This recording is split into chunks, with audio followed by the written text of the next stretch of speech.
उद्धव ठाकरे बोलतात, आपण थेट जातोय. मराठा आरक्षणावरती चर्चा सुरू झाली आहे. एक मिनिट, पुढचे विषय घेण्यापूर्वी आपल्याला सर्वांना कल्पना आहे की आज जुन्या पेन्शन योजनेसाठी जे लाखो कर्मचारी एकवटलेत यशवंत स्टेडियमवर, त्यांनी मला आमंत्रित केलं होतं आणि मी तिथे गेलो. माझे सहकारी नेते आणि आमदार सोबत होते. शिवसेनेने त्यांच्या मागणीला पूर्ण पाठिंबा दिलेला आहे आणि एवढंच नव्हे तर त्यांच्या लढ्यामध्ये शिवसेना सुद्धा त्यांच्यासोबत राहील हे वचन मी त्यांना दिलेलं आहे. त्याच्यामुळे मला असं वाटतं की लवकरात लवकर या सरकारने निवडणुकीच्या टाइम टेबलाची वाट न पाहता यांची जी मागणी आहे जुनी पेन्शन योजना ती अंमलात आणावी, ती लागू करावी, सुरू करावी, ही त्यांच्या वतीने माझी शिवसेनेची पण मागणी आहे. त्याच्यानंतर आता पुढचे तुमचे काय प्रश्न असतील. आणखी एक महत्वाचा मुद्दा असा आहे की तुमच्याच माध्यमातून मला आता कळलं निरगुडकर साहेबांनी राजीनामा दिलेला आहे. तो राजीनामा का दिला? त्याच्यामध्ये असं म्हणतात की त्यांच्यावरती कोणी मंत्र्यांनी दबाव आणला. तर हे मंत्री कोण आहेत? आणि आणखीन गंभीर जी बाब मला बातम्यांमधून समजली ती म्हणजे हा राजीनामा काही दिवसांपूर्वी दिला होता पण तो सभागृहापासून लपवून ठेवला.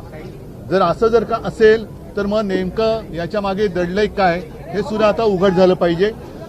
सभागृहापासून कोणतीही माहिती ही लपवण्यात आली असेल तर ती का लपवली त्याचं उत्तर सरकारने दिलं पाहिजे.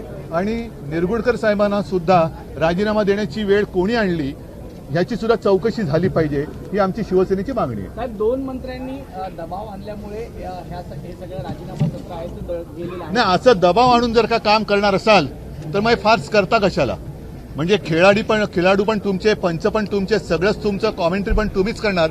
मग मॅच म्हणून खेळता कशाला? ही मॅच नाहीये, हा कोणाच्या तरी भावनेचा खेळ होतोय आणि त्या भावनांशी खेळू नका. कारण महाराष्ट्र आज अस्वस्थ आहे.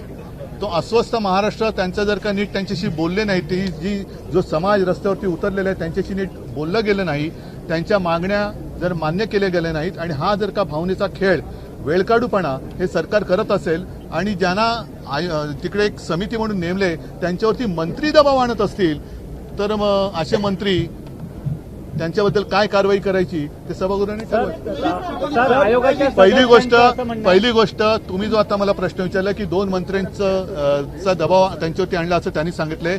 पहिले दोन मंत्री कोण आहेत हे लोकांना कळलं पाहिजे. सर, आयोगाच्या सदस्यांचं असं म्हणणं आहे की सरकार कुठेतरी हस्तक्षेप करतो आणि हो, पण म्हणून हा सरकारी हस्तक्षेप नेमका कोण करते आणि काय करते हे लोकांना कळलं पाहिजे. जनतेच्या भावनेशी खेळू नका. अच्छा, या बातम्या कोणीतरी तुम्हाला सांगते आणि तुम्ही त्या बातम्या दाखवत आहात. अधिकृत अशी माहिती माझ्याकडे आलेली नाही.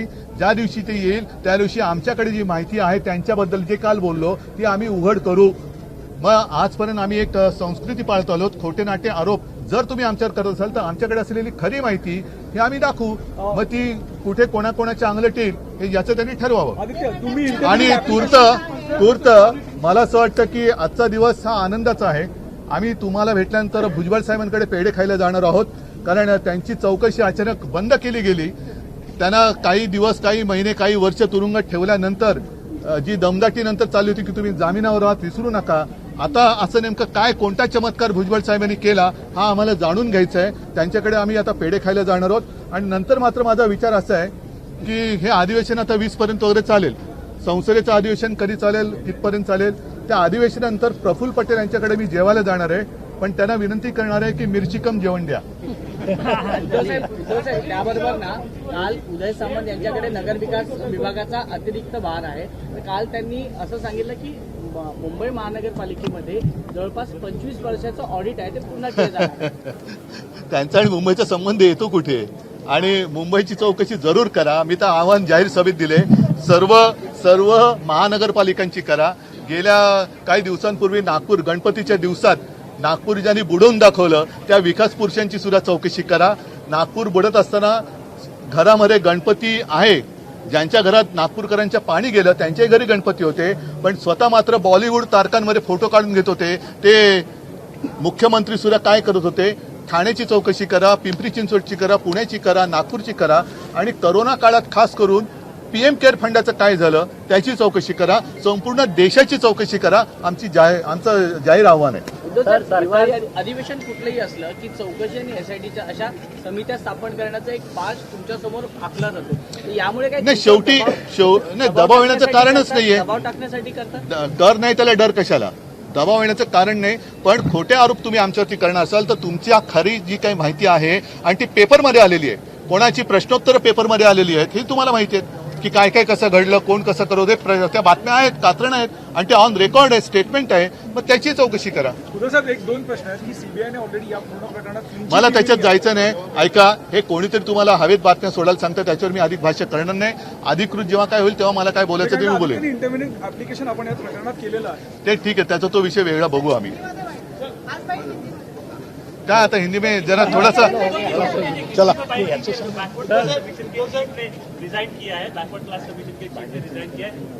उनकी जांच होनी चाहिए, क्यों उन्होंने रिजाइन किया, निर्गुडकर साहब ने क्यों रिजाइन किया. एसआईटी उसके ऊपर लगाओ. उनके ऊपर कौन से ऐसे दो मंत्री है जो दबाव ला रहे थे, उनके एसआईटी लगाओ. क्यों दबाव ला रहे थे वो एसआईटी लगाओ. खाली ये लोगों का खेल, उनके जो भावना है उसके साथ खेल मत करो, खिलवाड़ मत करो, क्योंकि आपका तो खेल होता है लेकिन लोगों की जान जा रही है. तो एसआईटी हम तो मांग कर रहे हैं कि निर्गुडकर साहब ने जो रिजाइन किया है, इस्तीफा दिया है, उसकी एसआईटी लगाओ और निर्गुडकर साहब को पूछो कि ये मंत्री कौन है. और मुझे जो आपके माध्यम से समझ में बात आ गई, कुछ दिन पहले उन्होंने इस्तीफा दिया था, क्यों इतने दिन छुपाए रखा. तो ये एसआईटी उसके लगाओ. एज्युकेशनचा प्रश्न आहे. ठीक है, मैंने जो बात कही है, हवा में जो बात चल रही है उसके ऊपर मैं बात नहीं करूंगा. आपको अगर उसमें इंटरेस्ट है, जिन्होंने आपको न्यूज दिया उनको बात करो. सर, काश्मीर पंडितांचा मुद्दा आपण उपस्थित केला होता. काश्मीर पंडितांचा मुद्दा आपण उपस्थित केला होता. नाही, आता आणखीन एक मुद्दा महत्वाचा आहे की सध्या तुम्हाला माहिती आहे अपात्रतेच्या बाबतीत सुनावणी सुरू आहे. त्याच्यामध्ये शिवसेना पक्षांतर्गत निवडणुका कधी झाल्या त्याच्यात आमच्याकडे सगळा रेकॉर्ड आहे. 3चा आहे, 8 आहे, 13, 18 वगैरे सगळं आहे. पण आज जे बाळासाहेबांवरती श्रद्धा आहे असं म्हणतात, अनिल परब आहेत का, अनिल इकडे या. जरा मुद्दामून तुम्ही सांगा, हे खोटे गद्दार लोक हे बाळासाहेबांवरच्या निष्ठा त्यांच्या कशा उघड झाल्या ते अनिल तुम्ही जरा परत सांगा. एक मिनिट हे द्या ना. आज सकाळी जी सुनावणी झाली यामध्ये जी उलट तपासणी झाली त्याच्यामध्ये शालेय मंत्री केसरकर यांनी बाळासाहेबांबद्दलचे जे उद्गार काढले हे अतिशय संतापजनक होते. खरंच संतापजनक. त्याचं कारण असं आहे की बाळासाहेबांचे विचार घेऊन आम्ही पुढे जातोय असं सांगत त्यांनी गद्दारी केलेली आहे.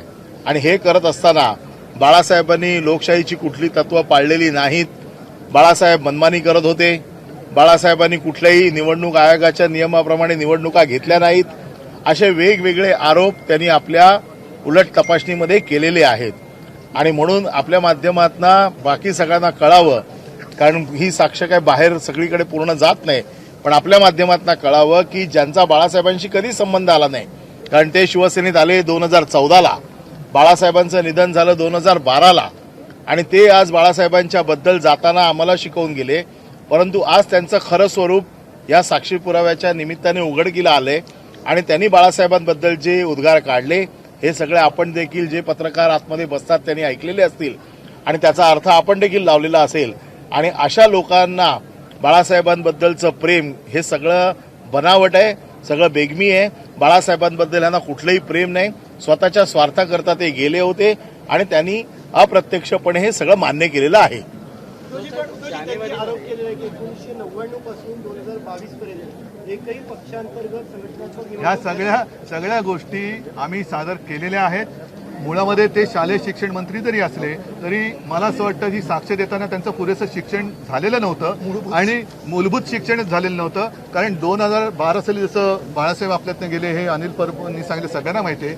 तत्पूर्वी हे शिवसेनेच्या विरोधात लढले होते. तेव्हा आज अचानक त्यांना कोणता साक्षात्कार झाला, जसं भुजबळांना असं काय अशी कोणती जडीबुटी मिळाली, कोणता असा चमत्कारी साधू बाबा भेटला की ते एकदम ईडी मागेच गेले आणि गेल्या वेळेला तर ईडीने सांगितलं आम्ही कशासाठी केस केली होती हेच माहिती नाही. तर ही जडीबुटी देवा सगळ्यांना दे अशी माझी प्रार्थना आहे. आणि हेच मी म्हणतोय की वाटेल तेव्हा बदनाम करायचं, त्यांच्या अखेरीत आल्यानंतर त्याच्यावरच्या केसेस विड्रॉ करायच्या, एवढं उघड हे थोतांड म्हणजे हिंदुत्व नाही. यांचं हे थोतांड मी हिंदुत्व मानायला तयार नाही. जानेवारीमध्ये तो आता बसलेत ना, त्यांना वरून जो आदेश येईल तसं येईल तो करायचं. शालेय शिक्षण विभागाने एक सर्व्हे केलेला त्याच्यात असं आढळून आलं की 3,000 पेक्षा जास्त मुलं जी आहेत ती शाळेपासून वंचित आहेत महाराष्ट्रात आणि आतापर्यंत मंत्री पण म्हणजे असं नाही माझं म्हणणं, मंत्री त्या शाळेत गेले नसतील ह्या वंचित असलं, मी ते शाळेत म्हणजे शिकले नाहीत असं माझं म्हणणं नाही. 1500 फक्त विद्यार्थ्यांनी प्रभू रामचंद्राच्या मंदिरासाठी रामलल्लासाठी आपण देखील 2-3 वेळा जाऊन आलेला आहात. आपण ते आंदोलन उभं केलं होतं. 22 जानेवारीला उद्घाटन होणार आहे. आपण जाणार आहात, काय प्लॅन? पण आम्ही पक्षनिधी पण दिला. प्रभू श्रीराम ही कोणा एका पक्षाची मक्तेदारी नाहीये आणि जे तिकडे उद्घाटन करतात ते केवळ नशीब, ते तो म्हणजे जो त्यावेळेला गादीवर असेल तो उद्घाटन करू शकेल हे नशीब आहे. पण बाबरी पाडण्यात त्यांचा सहभाग नव्हता. त्याच्यानंतर झालेल्या 92-93च्या सगळ्या त्या हिंसाचारात मुंबई वाचवण्यात त्यांचा कुठे सहभाग नव्हता. राम मंदिरचा आदेश मी सांगत होतो की विशेष कायदा बनवा आणि ज्या वेळेला राम मंदिराचा मुद्दा हा थंड बसत्यात होता तेव्हा मी 2018 साली नोव्हेंबरमध्ये अयोध्येला गेलो होतो. त्याच्यानंतर योगायोगाने त्या वर्षभरात सुप्रीम कोर्टाने तो निकाल दिला आणि ज्या नोव्हेंबरमध्ये मी तिकडे गेलो होतो त्याच्या पुढच्या नोव्हेंबरमध्ये हा निकाल आला आणि योगायोगाने मी पण मुख्यमंत्री झालो होतो. त्याच्यामुळे असं काही नाही की कोणाचं आमंत्रण मला पाहिजे त्यावेळेला मी जाईन, कारण श्रीराम माझा सुद्धा आहे. मला जेव्हा वाटेल मला ते तिकडनं सांगतील, तिकडनं म्हणजे कुठे प्रभू रामचंद्र हे यांचे देव वेगळे माझे देव वेगळे. उद्घाटन झाल्यानंतर निवडणुका जाहीर करतील असं वाटतं. क्या मिठाई खाने अभी सच्ची आप भी चलिए भुजबल साहब के पास मिठाई खाने के लिए, क्योंकि कुछ साल 2 साल या 2.5 साल पता नहीं, अब मैं भी भूल गया, वो जेल में थे, उनके ऊपर गंभीर आरोप थे. अचानक ऐसा कौन सा चमत्कार हो गया कि उनके ऊपर ईडी ने केस जो दायर की थी वो वापस ले ली और उनको फ्री कर दिया, क्या करते बरी कर दिया. तो असं सगळ्यांना बरं करा असं माझं म्हणणं आहे. और प्रफुल्ल पटेल साहब के यहाँ मैं अभी देखता हूँ, उनके घर खाना खाने की मेरी इच्छा है, मिर्ची कम खाना. कारण आता त्यांच्याकडे जेवायला जायला काही हरकत नाही, कारण त्यांना राजमान्यता मिळालेली आहे. भुजबळ साहेबांना राजमान्यता मिळालेली आहे, प्रफुल्ल पटेल साहेबांना मिळालेली आहे. आता भुजबळांचा पेढा खायला आणि प्रफुल्ल पटेलांकडे मिरची कम जेवायला काय हरकत आहे. ठीक है. राज्य में चुनाव थे, वहाँ भाजपा ने 400-450 रुपए में सिलेंडर दिया. महाराष्ट्र की जनता का क्या कहना है? हाँ, अच्छा मुद्दा है, कारण ये बहुत ही अहम मुद्दा है. यही तो खासियत है इन लोगों की. कुछ भी ऐसा विषय आता है कि उनके ऊपर आ सकती है बात, तो बाजी पलटाने के लिए गुमराह करते हैं. तो महाराष्ट्र ने ऐसा कौन सा गुनाह किया है कि आपने वहां सब प्रभु रामचंद्र का दर्शन आपको फ्री और महाराष्ट्र के लोगों को चार्ज, ये कौन सा हिंदुत्व है. वहां जो जिस कीमत में दाम में गैस सिलेंडर मिल रहा है महाराष्ट्र में नहीं मिल रहा है, क्यों आप इलेक्शन का इंतजार क्यों कर रहे हैं. और इतने दिन तक मतलब आप कम कर सकते हैं, जो गैस सिलेंडर की दाम है, प्राइस है, आप कम कर सकते हैं. तो इतने दिन जो ज्यादा पैसा लिया वो किसकी जेब में दिया गया. हा सगळा मोठा घोटाळा है. और इसलिए मैं कहता हूं अगर मुंबई म्यूनिसिपैलिटी की इंक्वायरी करनी है जरूर करो, लेकिन साथ ही साथ सारे म्यूनिसिपैलिटी की इंक्वायरी करो. खास कर पिछले कुछ दिन पहले गणपति के दौरान नागपुर डूब गया था, जिसने नागपुर डुबा कर दिखाया उनकी भी जांच करो. और मैं तो कहता हूं कोरोना के समय में पूरे देश की जांच करो और पीएम केयर फंड की भी जांच करो. धन्यवाद. तर मुंबई महानगरपालिकेची चौकशी होणार असेल तर इतर सर्व महानगरपालिकांची चौकशी करा असं उद्धव ठाकरेंनी म्हटलेलं आहे. आणि आदित्य ठाकरे यांच्या संदर्भातल्या एसआयटीच्या मुद्द्यावरनं त्यांनी बोलण्यास मात्र नकार दिला.